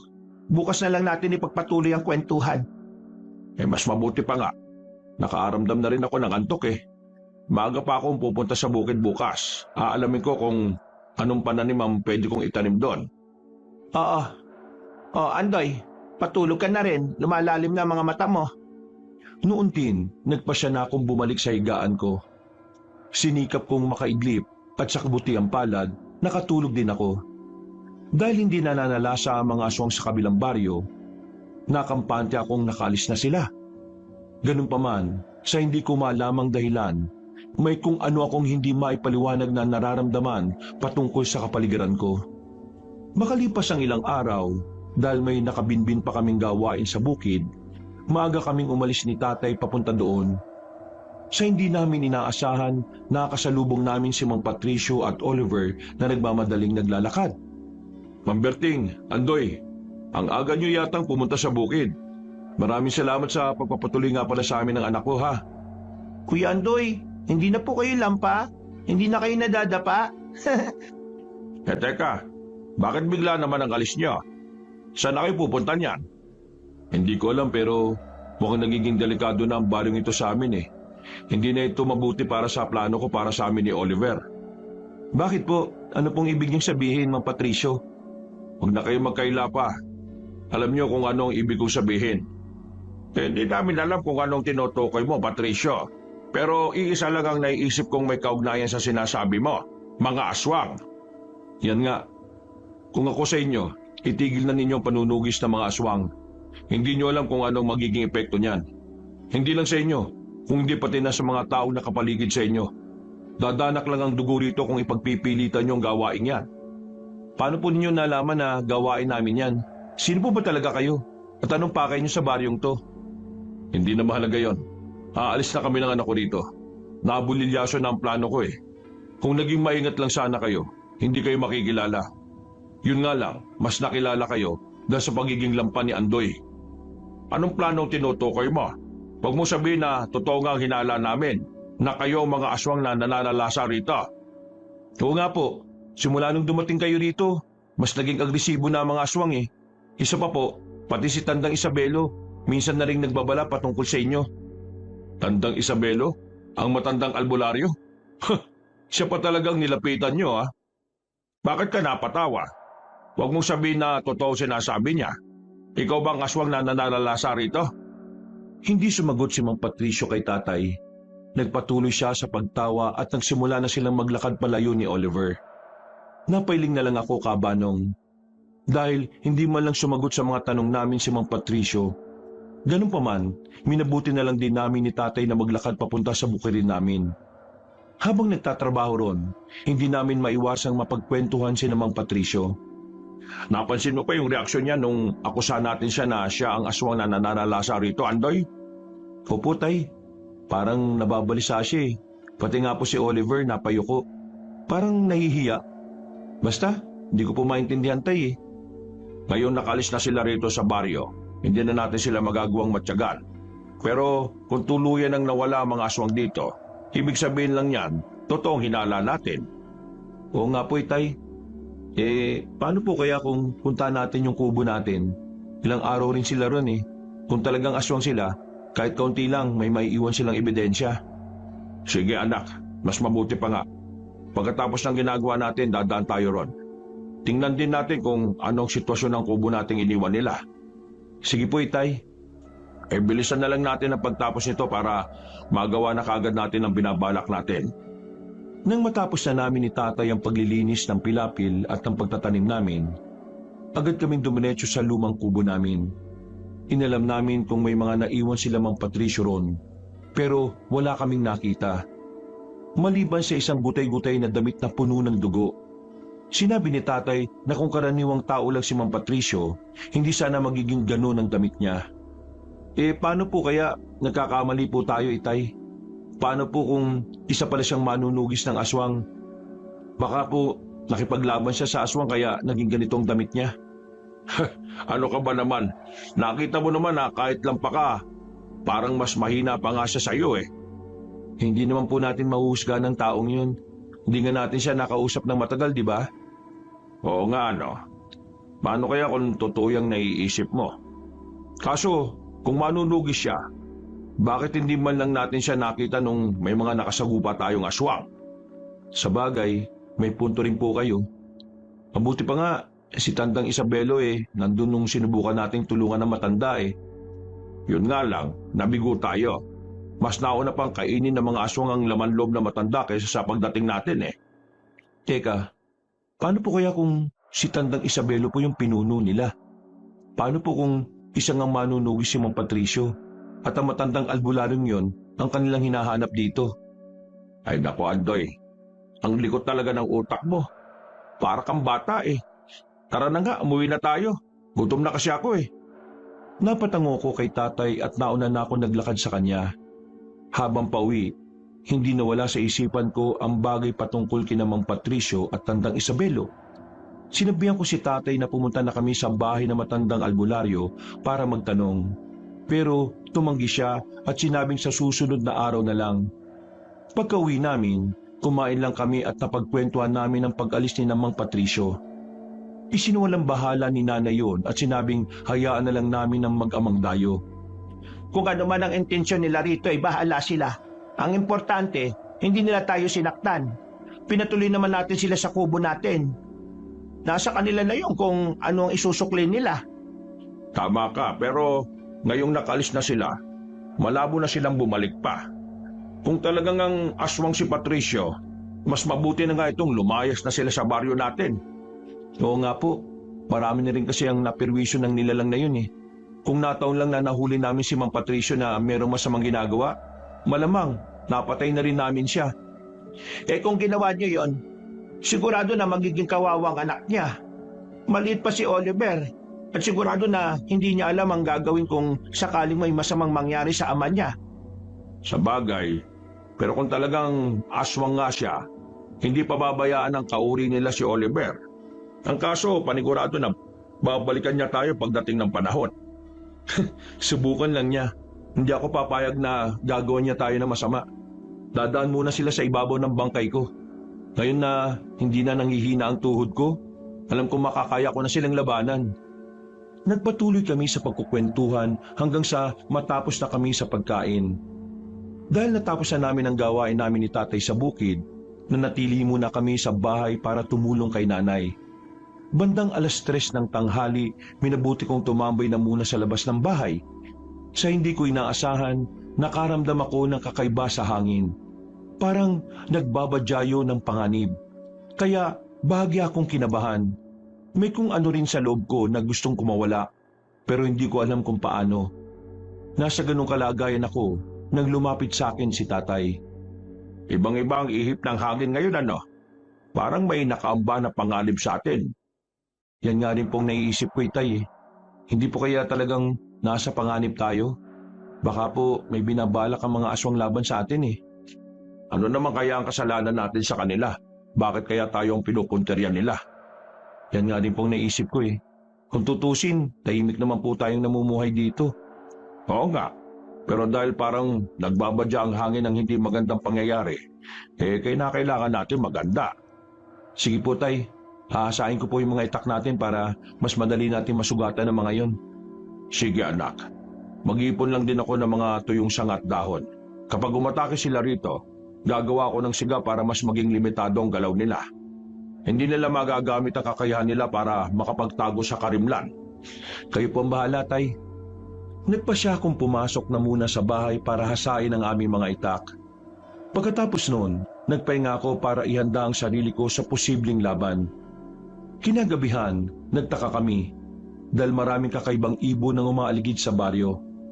Mas naging malansari ng samyo ng hangin.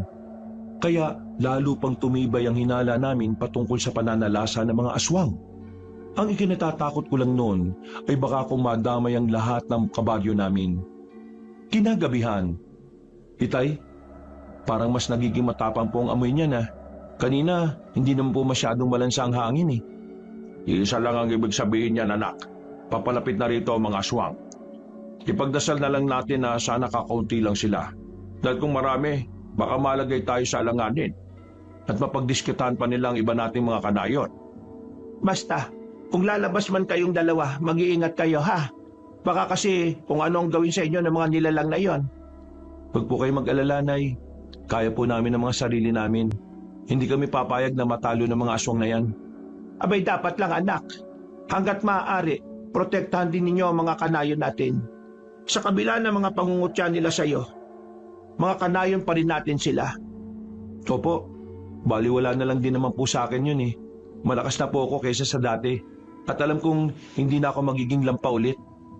Natigil ang pag-uusap namin na makarinig kami ng pag-angil sa paligid. Sinundan yun ng kalabog sa labas ng bahay. Kaya nabahala na kami ni tatay. Agad namin kinuha ang aming mga itak at kasabay noon may kung anong tumama sa dingding namin na naging rason para masira yon. Agad naman kaming bumaba ni tatay at napalunok ako ng laway nang makita ang mahigit sa 10 aswang na nakandang umatake sa amin. Itay, anong gagawin natin? Baka po hindi lang yan ang aswang na posible na makalaban natin. Huwag kang panghinaan ng loob, anak. Kung nagawa mo matalo ang 3 aswang nung nakaraan, kahit nagamit lang ang lakas at liksi mo, yan din ang gagawin mo sa kanila ngayon. Sige po tay, pero baka po hindi ko kayanin ha. Huwag ka mag-alala, tutulungan kita para mas mabilis nating matalo ang mga nilalang na yan. Sige po tay, gagawin ko po ang lahat para hindi tayo mahirapan sa pakikipaglaban sa mga demonyong yan. Sumugod sa amin ang mga aswang. Hindi naman kami nagpatinag at nilabanan namin sila gamit ang itak namin. Nasa ganung kalagayan kami nang marinig namin ang pagsigaw ni nanay na humihingi ng tulong. Agad ko namang sinabihan si tatay na tulungan na lamang si Nanay Pinang. Nang makalis na si tatay, itinoon ko ang buong pansin ko sa mga aswang. Walang ano-ano, may nakita kong ibang aswang na papalapit at sa kabilang direksyon na may si Mang Patricio. Kalaunan, nagawa ko matalo ang mga nilalang sa paligid ko, kaya patakbo kong sumugod sa dayo. Tama nga sinabi ni tatay at ni Tandang Isabelo. Kayo nga ang aswang. Ano, mga alagad ba ninyo ang mga umatake sa amin? Ano motibo nyo? Ha? Anong ibig mo sabihin? Hindi ako aswang. At kung naniniwala kayo sa mga sinasabi ng magaling na albularyong yon, nagkakamali kayo ng pinapanigan. Anong ibig nyo sabihin, Mang Patricio? Hindi ko po kayo maintindihan. Kung kamag-anak nyo si Mang Warlito, ibig sabihin, mga aswang din kayo. Anong pinagsasasabi mo? Hindi aswang ang tiyo ko. Isa siyang manunugis ng mga aswang.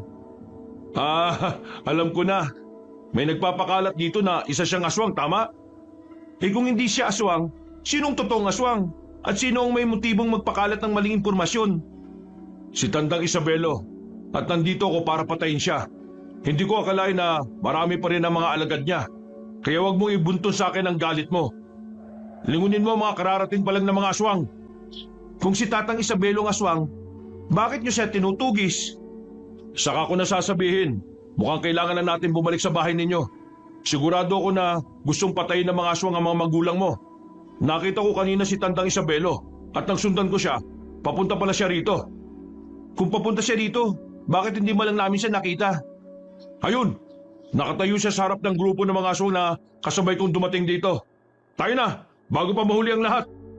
Nagmadali kaming bumalik sa bahay at nanlumo ako nang makita ko sina nanay at tatay na duguan habang hawak ng mga aswang. Napangisi naman si Tandang Isabelo nang makita kami at inutusan niya ang mga alagad niyang pakawala ng mga magulang ko. Parehong mahina na sina nanay at tatay dahil sa mga kalmot na natamo nila. Kaya ganun na lang ang pagkabahala ko. Sa dinami-rami ng lugar kung saan tayo pwede magkatagpo, dito pa talaga sa baryo ni Berting. Natatandaan mo pa ba yung mukhang ito? At sino makakalimot sa mukha ng isang manunugis na walang nagawa habang pinapatay ang buong pamilya niya? Maswerte ka nga't wala ron ang bunsong anak ko eh. Kung nagkataon, baka pati siya, patay na rin gayon. Napakahayop mo, Tandang Isabelo. Kahit na magkunwari ka pang mala-anghel na albularyo, kitang-kita pa rin ang maitim mong budhi. Sana ka kung ano ang iyong sasabihin. Total, nandito na rin kayong lahat. Sama-sama kayong mamamatay. Mga alagad, unahin niyong patayin ang dayong manunugis na yan. Paligiran niyo siya. Teka, ano naman ang kinalaman namin dito? Bakit pati kami pinupuntirian ninyo? Ano nga akala mo sa akin, Bulag? Alam kong berdugo ka rin ng mga aswang. Ang mga katulad mo ay hindi dapat na binubuhay. Isa kang traitor. Anong traitor ang pinagsasasabi niyo, ha? Hindi ba nabanggit sa iyo ng mga kinikilala mong magulang? Pwes, hayaan mo nga ako ang magkwento sa iyo na kasaysayan mo, binata. At sino ka para malaman kung anong naging nakaraan ko, ha?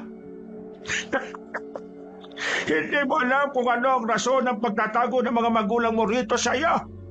Pero hindi mo sila totoong ama nila.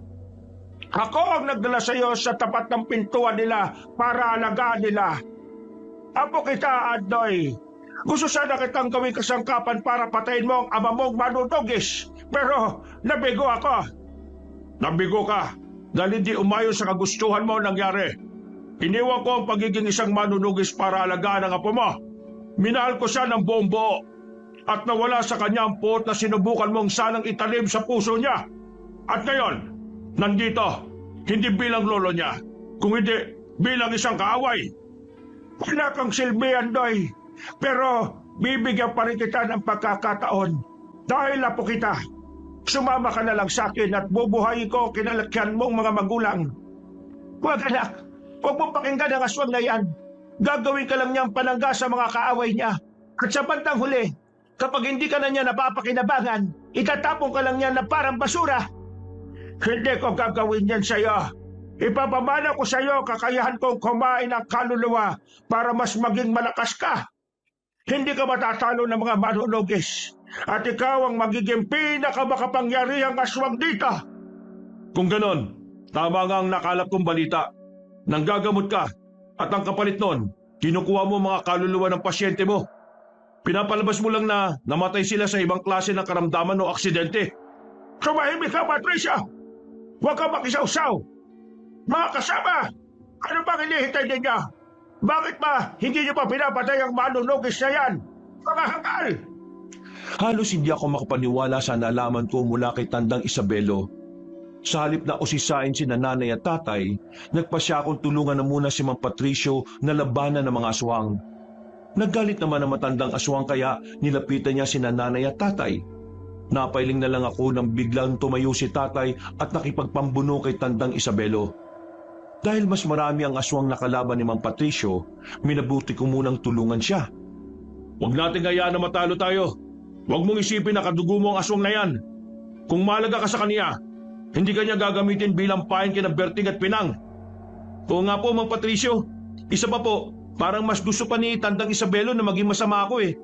Taliwas naman yun sa kagustuhan ni nanay at tatay. Wala silang ibang inisip kung hindi ang kabutihan para sa akin.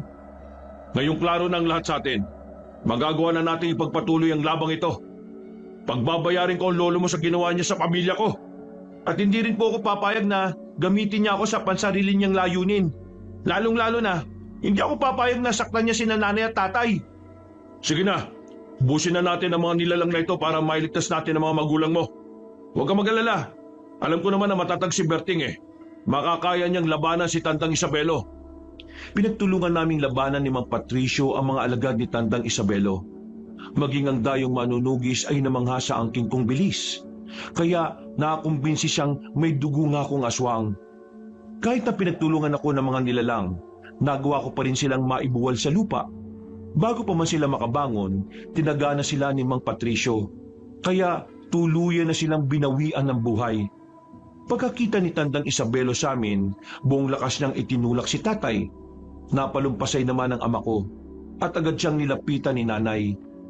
Hindi ko akalaing mabilis yung matatalo mga kasama ko. Magpasalamat ka, Patricio, at tinulungan ka ng apo ko. Ikaw ang dapat na magpasalamat dahil hindi ka kasama sa mga aswang na yan. Kung nagkataon, kahit na hindi ako aswang, dudukutin ko ang atay mo at dudurugin sa mga kamay ko. Nangangarap ka lang ng gising, Patricio. Hindi nga ako matalo ni Berting eh. Ikaw pa kaya? Kung talagang nagmamadali ka para sa iyong kamatayan, pues, pagbibigyan kita. Sige, Tandang Isabelo, lumapit ka sa akin. Tayo magtagisan ng lakas. Tapusin na natin ang naudlot nating laban dati. Napaangil si Tandang Isabelo. Sa isang pagkisap ng mga mata ko, sumugod siya kay Mang Patricio. Nagmadali naman akong lumapit kina tatay para alamin ang kalagayan nila. Dahil may iba pang aswang na nakabantay sa mga magulang ko, minabuti namin ni tatay na labanan ng mga yon hanggang sa magawa namin silang patayin. Kapag napatay na kita, tutugisin ko rin ang anak mo. Hindi ako titigil hanggat hindi ko siya napapatay. Yan ay kung magagawa mo pa siyang makita. At kung matagpuan mo man si Oliver, alam kong hindi siya pababayaan ng mga kaibigan ko. Sila ang hahatol sa iyo ng kamatayan kapag ginawa mo yan. Nakakatawa ka, Patricio. Sa bagay, sila ang hahatol sa akin ng kamatayan dahil hindi mo yon magawa. Palibhasa, mahina ka! Mahina! Sige, tingnan natin kung ano magagawa ng isang malakas daw na aswang sa isang mahinang tulad ko. Saluin mo ang talim ng ita ko! Kahit saan direksyon mo pa yan itaga, hindi mo ako matatalo. Gaya nga ng sabi ko, mahina ka! Nasabi mo lang yan dahil ayaw mo at hindi mo tanggap sa sarili mo na makakaya kang talunin ni Andoy. Apo mo lang siya, pero mas malakas siya sa akin. Nagpatuloy ang paglalaban ni Mang Patricio at Tandang Isabelo. Samantala, inaalalayan naman namin ni tatay si nanay para makapasok sa loob ng bahay. Gusto ko sana papasukin na rin si Tatay Berting pero mas gusto niyang tumulong sa amin sa pakikipaglaban. Saktong pagkabalik namin sa pwesto, nagawang ibalibag ni Tandang Isabelo ang dayong manunugis. Dahil doon, sinugod namin siya ni tatay at pinagtulungang labanan. Habang nakikipaglaban sa aswang, kung ano-ano pa ang mga sinabi niya sa amin. Apo, makinig ka sa akin. Hindi ang Berting na ito, kababa. Sila mismo pumatay sa tatay mo. Kaya gusto kong maghiganti. Huwag kang magsinungaling. Hindi ako pumatay sa anak mo. Kung hindi ang isa sa mga kasamahan ko. At teka, hindi ba't ikaw lang din ang nag-utos noon para magawa mong asawahin ang totoong ina ni Andoy? Masinungaling ka. Hindi totoo sinasabi mo. Paano hindi totoo? Bago mo papatay ng kaibigan kong yan, nagawa na niyang sabihin sa akin ang patungkol sa nangyari. Hindi ko rin akalain na apo mo pala si Andoy. Hindi ko po siya lolo, itay. Wala akong lolo na may sa demonyo. Kung nagawa niyang ipapatay yung totoo kong ama, sigurado na pwede rin niyang gawin niya sa akin. At talagang gagawin niya yan, lalo pat hindi umaayon sa kagustuhan niyang nangyayari. Pero huwag ka mag-alala. Hindi ko papayagan ng demonyong yan na saktan ka. Kakatawa ka, Berting. Hindi mo nga ako matalo kanina eh, hindi ba? Akala mo naman kung sino kang malakas. Magpasalamat ka lang at hindi na ako katulad ng dati. Pero ngayong alam na ni Andoy ang totoo niyang katauhan. Dapat ka nakabahan, Tandang Isabelo. Kung hindi ko lang din siya magiging kakampi, mas mabuti bang patayin ko na lang siya. Akmang susugod sana si Tandang Isabelo sa akin nang makita kong papalapit din sa kanya si Mang Patricio. Bago pa man niya ako masunggaban, bumelo na ang dayong manunugis. Buong lakas niyang tinaga ang aswang sa likuran. Napaungol naman si Tandang Isabelo. At nang mapalingon siya kay Mang Patricio, humakbang na rin ako para sugurin siya. Ang dapat sa mga katulad mong aswang undayan ang taga hanggang sa mamatay. Magbabayad ka sa mga ginawa mo, Tandang Isabelo! Aray ka! Ang legal na tagiliran ka! Po, itigil mo yung ginagawa mo! Patay mo ako! Yan ang dapat sa'yo, ang maligo sa sariling dugo, pabuhal sa lupa. At ito naman ang para sa pamilya kong winasak mo. Kung hindi dahil sa'yo, buhay pa sana ang asawa ko at 2 anak. Kulang pa ang kamatayan mo bilang kabayaran. Pero kahit paano, magiging tahimik na ang kaluluwa nila kapag wala ka na. Mang Patricio, ikaw na pong bahalang kumitil sa buhay ng aswang na ito. Kailangan mawala siya para wala na rin salot dito sa atin. Hindi na rin maglalakas loob ang ibang aswang na sumugod sa atin. Salamat, Andoy.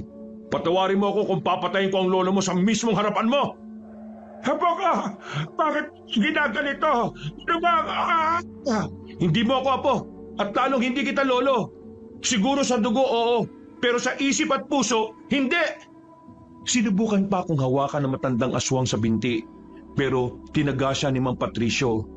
Nung mga panahong yon, humingi na siya ng permiso sa amin para patayin ang aswang. Napatango naman kami sa kanya at noon din mismo tinaga niya ang aswang hanggang sa bawian na ito ng buhay. Napabuntong hininga na lang ako nang makita ko ang sitwasyon ni Tandang Isabelo. Ano anak? Nagsisisi ka ba na pinatay ni Patricio ang lolo mo? Hindi po. Hindi ko naman po siya lolo eh. Kung totoong lolo ko siya, hindi sana niya gagawin to. Halos ipapatay niya na tayo eh. Tama ka riyan, Andoy. At kung apo talaga ang turing niya sa'yo, hindi ka niya gagamitin laban sa amin. Mabuti na lang talaga, pinalaki ka namin na merong mabuting puso. Hindi ka nagawang kumbinsi na matandang yun na umanib sa kanya. Hindi naman po ako ganun katanga para kumapis sa kanya, tay. Alam kong hindi perpekto ang buhay ko. Pero ni minsan, hindi ko po hinangad na manakit na mga inosenteng tao. Patricio, pasensya ka na at pinakinalaan ka namin dati na ikaw ang aswang. Hindi pa kasi namin alam kung anong totoong pakay mo rito eh. Ayos lang po sa akin yon. Ang importante, napatay natin ang aswang. Naipagiganti ko ng pamilya ko. Yan lang din naman ang rason kung bakit nagpunta ako rito eh. At salamat sa inyo ni Andoy. Teka po, nasan po ba si Oliver? Bakit hindi niyo po siya kasama? Oo nga, nasa na ba siya? Baka kung napano na siya, ha? Huwag po kayo mag-alala, ligtas siya. Itinago ko siya sa isang kuweba na kinatatakutan ng mga aswang. Hanggat nandun siya sa loob, walang masamang mangyayari sa kanya. Nagpresenta si Mang Patricio na siya na ang maglibing sa bangkay na matandang aswang. Sinunog naman namin ni tatay ang ibang bangkay ng aswang doon para hindi na umalingasaw kung sakali. Binantayan naming 3 yon hanggang sa tuluyan ng matupok. Bago tuluyan mag-umaga, nagpaalam sa amin si Mang Patricio. Gusto niyang balikan si Oliver at na makauwi na sila sa totoong baryo nila. Sinundan na lang namin siya ng tingin at nang medyo nakalayo na siya, pumasok na kami ni Tatay Berting sa bahay. Napatay ba ninyo yung aswang na yon? Ang mga kagaya niya hindi dapat binubuhay. Kung marunong lang akong makipaglaban, ako na mismo ang haharap sa kanya Huwag ka mag-alala. Wala na mga aswang. Nailibing na nga ni Patricio si Tandang Isabelo Hindi ko akalain na ganun lang kadali siyang matatalo. Baka naman may kung ano siyang ginamit para mapatay kagad ang aswang. Ang mga katulad ni Tandang Isabelo na naging isang albularyo ay talagang napakahirap patayin. Hindi ko nga po alam, Inay Kahit ilang beses ko siyang tinaga, parang baliwala lang sa kanya. Pero nung mataga siya ni Mang Patricio, nakita kong ininda talaga niya ang sakit Napansin ko rin ang itak niya. May nakaukit doon na mga salita. Hindi ko lang nabasa kasi maliit ang mga letra Kung hindi ako nagkakamali, yun ang rason kung bakit mabilis siyang napatay ang aswang na yon.